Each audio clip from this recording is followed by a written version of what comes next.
धीरे धीरे बीतता है। कैलाश पर्वत पर प्रकृति की गोद में शिव और सती अपना वैवाहिक जीवन शांतिपूर्वक और आनंद से व्यतीत कर रहे हैं। कैलाश की गुफाएं, मंदाकिनी की कलकल धारा और बर्फीली हवाएं सब साक्षी थीं उस दिव्य प्रेम की जो समय और शब्दों से परे था। लेकिन इसी बीच एक और स्थान पर कुछ और ही चल रहा था। राजा दक्ष के मन में सती के शिव से विवाह को वह अभी तक स्वीकार नहीं कर पाया था। हर बार जब कोई शिव की महिमा का गुणगान करता, दक्ष की भौहें तन जाती। उसे लगता कि शिव ने उसकी पुत्री को अपनी योग्यता से नहीं, किसी छल से प्राप्त किया है। वह अपनी सत्ता, अपना रुतबा, अपनी श्रेष्ठता सिद्ध करना चाहता था और उसी घमंड ने उसे एक विशाल यज्ञ के आयोजन की प्रेरणा दी। दक्ष ने यज्ञ का आयोजन बड़ी धूमधाम से किया। ऐसा यज्ञ जिसमें समस्त देवताओं, ऋषियों, सिद्धों और लोकपालों को निमंत्रण भेजा गया। ब्रह्मा से लेकर इंद्र तक हर कोई आमंत्रित था, परंतु एक नाम उसमें अनुपस्थित था, महादेव शिव का।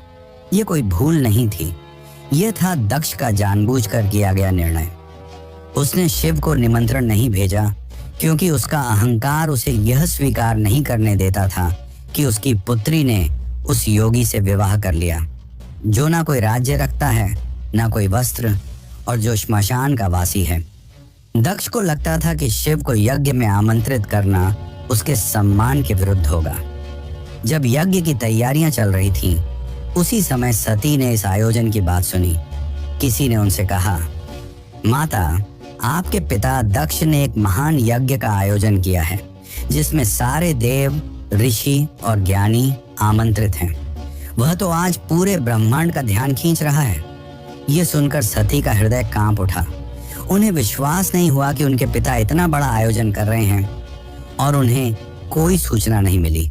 कुछ समय तक वे चुप रहीं, शायद आशा में कि कोई दूत आएगा, कोई संदेश मिलेगा।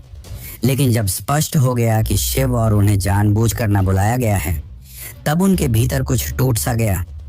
एक ओर पुत्री का धर्म उन्हें पिता के यज्ञ में खींच रहा था, तो दूसरी ओर पत्नी का धर्म उन्हें शिव की मर्यादा का ध्यान रखने को कह रहा था। अंततः सती ने शिव से निवेदन किया, स्वामी, मैं उस यज्ञ में जाना चाहती हूँ। शायद यह कोई भूल हो और मेरा जाना उस विघटन को रोक